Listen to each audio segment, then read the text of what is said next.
धर्म प्रेमी सज्जनों, हम इस जगत में अपने किसी विशेष उद्देश्य को लेकर यहाँ पर भगवान ने हमें भेजा है। कहते हैं हम जगत में आते हैं तो कोई भी कार्य कहीं भी हमारा जाना होता है तो हम उसके लिए पहले सोचते हैं कि हमारा जाने का उद्देश्य क्या है। किसी भी जगह जाएं जगत में किसी एक उद्देश्य को लेकर जाते हैं। जब वो उद्देश्य पूर्ण हो जाता है तो हमें वहाँ से वापसी करनी होती है। अब यहाँ पर भी आप लोग आए हैं तो एक उद्देश्य लेकर आए हैं। आप सबका उद्देश्य ईश्वर है, अपने सद्गुरु से मिलना है और उनके वचनों को सुनना है। ये आप सबका उद्देश्य है, तभी आप इस स्थान पर आए हैं। कहते हैं ऐसे ही प्रभु ने हमें यहाँ जगत में जीवन देकर भेजा है और उसकी व्यवस्था भी की है।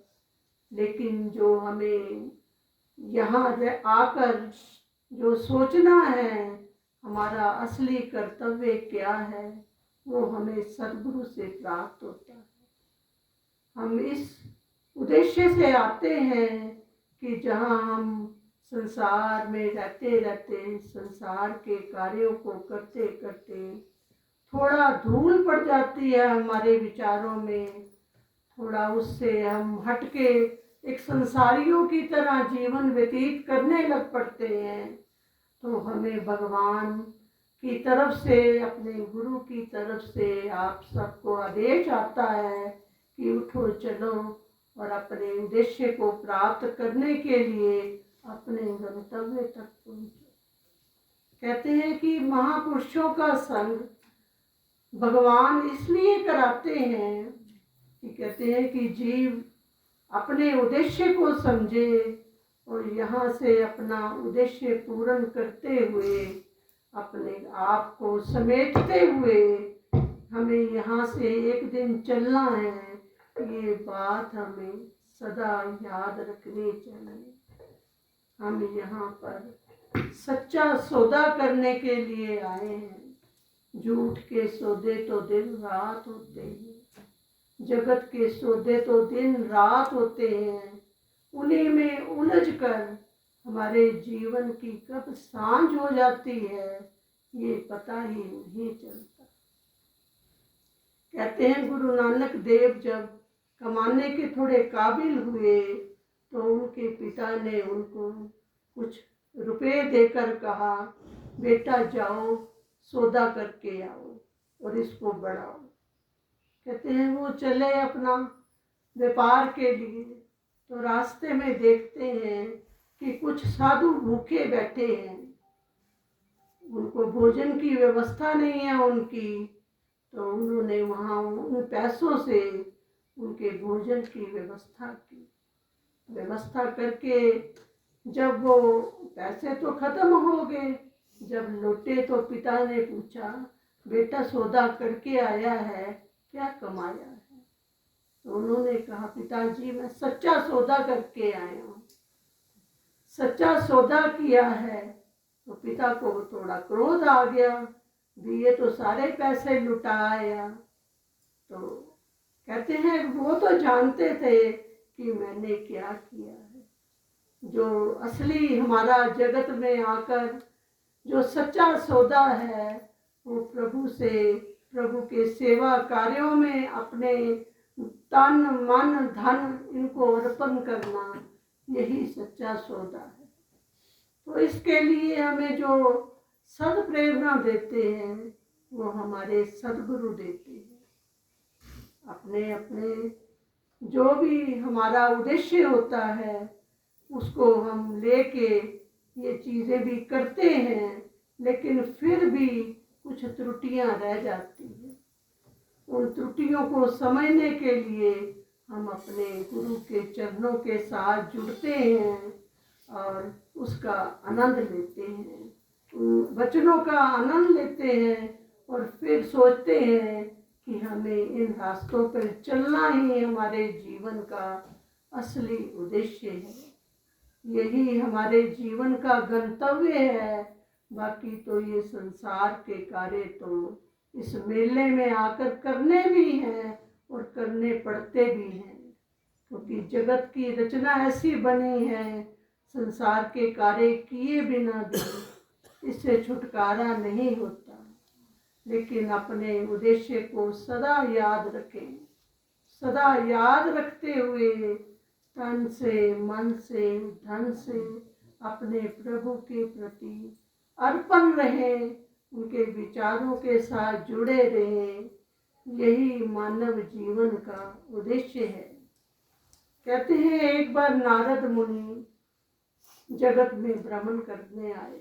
वो करते ही रहते हैं, अब भी करते हैं, पहले भी करते थे। तो कहते घूमते घूमते उन्होंने जगत की देखी हालत, तो उनका मन दुखी हो गया। कहते हैं कि जिनसे भी वो मिले, जिनसे भी उनका मिलना हुआ, उनको लगा यहाँ तो जीव बहुत दुखी है, हर वक्त उलझे हुए हैं अपनी समस्याओं में, अपने उसमें, तो इनको जगाना पड़ेगा। ये तो बहुत ज़्यादा अपने इस चीज़ों में ही अपना जीवन का उद्देश्य समझ रहे हैं। तो कहते हैं नारद मुनि जी का यहाँ भी आना सरल है और भगवान के पास जाना भी उनके लिए आम बात है। उनके लिए दरबार खुले हैं भगवान के धाम के। कहते हैं वो भगवान के पास पहुँचे। कहते हैं भगवान कि जो धरती पे जीव है वो तो बहुत दुखी हैं और ऐसे कुल बुला रहे हैं, तो आप वहाँ जाइए, उनके दुखों का निवारण करिए। आप प्रभु वो आपके लिए दुखी हैं, अगर आपका सहारा मिल जाए तो ये उनके दुख कम हो सकते हैं। ये भाव कथाएं होती हैं, इसको ऐसे ढंग से ही बोला जाता है। तो कहते हैं कि भगवान ने उनकी बात मानी नारद मुनि जी की, तो वो धरती पर आए। कहते हैं धरती पर उन्होंने एक दुकान लगाई जिसमें लिखा था हर तरह का सौदा है यहाँ, जिस तरह का भी सौदा किसे चाहिए, जो इस संसार में उन्हें दिक्कतें दे रहा है या जो जिस जीव की इच्छा है वो आकर यहाँ से सौदा ले ले। कहते हैं खबर सब जगह पहुँच गई और लोग आने लग पड़े। कहते हैं सुबह से शाम वो दुकान खूब चली। दुनिया आ रही है, कोई कुछ मांग रहा है, कोई कुछ मांग रहा है, कोई धन मांग रहा है, कोई अपना रोग के लिए प्रार्थना कर रहा है, कोई पुत्र मांग रहा है, कोई जो भी किसी के मन में था। कहते हैं शाम हो गई और भगवान देख रहे हैं कि जनता अब आ रही है। तो कहते हैं नारद मुनि जी आए। तो भगवान कहते हैं तू कहता था भगवान आपके लिए लोग दुखी हैं। तो कहते हैं मुझे तो किसी ने नहीं मांगा, मुझसे किसी ने नहीं प्रार्थना की प्रभु हमें आप चाहिए। सबने संसार की चीज़ों की ही मांग की। तो अब तेरे सामने ही है, मैं तेरे कहने से यहाँ आया हूँ, भगवान कहते हैं, तो मुझे तो किसी ने नहीं मांगा। कहते हैं नारद मुनि से भगवान कहते हैं अब मैं क्या करूँ बता, मैं इन जीवों को कैसे तृप्त करूँ ताकि ये संसार के इन उलझनों से अपने आप को छुड़ाकर प्रभु के मार्ग पर चले। जब किसी की कोई प्रार्थना ही नहीं है, मांग ही नहीं है, तो मैं भी इनके पास कैसे इनके नज़दीक आऊँ। तो कहते हैं आपस में भगवान और नारद मुनि की सलाह हुई। तो कहते हैं भगवान आप इनके हृदय में ही समा जाओ। जब कोई हृदय से तुम्हें पुकारेगा, जब हृदय से तुम्हारी ओर ये अग्रसर होंगे तो आप प्रकट हो जाएंगे। कहते हैं भगवान ने ऐसा ही किया। कहते हर जीव के हृदय में भगवान विराजमान है, उनकी उपस्थिति हमारे हर शरीर में है। लेकिन हम लोग जब उन्हें अंतरात्मा से पुकारेंगे, उनकी ओर चलेंगे, तो वो सदा हमारे अंग संग हैं और सदा हमारी सहायता करते हैं। वो हमारे लौकिक जगत के कार्य तो पूर्ण करते ही हैं और हमारी अध्यात्म की यात्रा को भी चलाने में सहायता करते हैं। कहते हैं कि इसके लिए प्रयत्न तो हमें करना पड़ेगा ना। अगर हम बिल्कुल इच्छा ही नहीं रखेंगे तो भगवान भी क्यों आएंगे हमारे पास। वो कहते हैं जब मेरी वैल्यू ही नहीं है इनके जीवन में तो मुझे भी क्या ज़रूरत पड़ी है।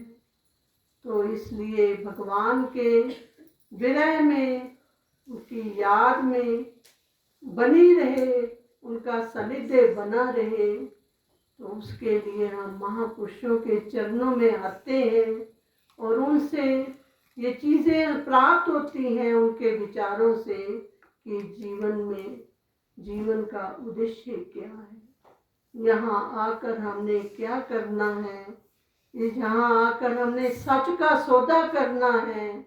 उस सच के सौदे को फिर ले जाकर अपने धाम में यही काम आएगा। कहते हैं न सोना काम आएगा न दौलत काम आएगी।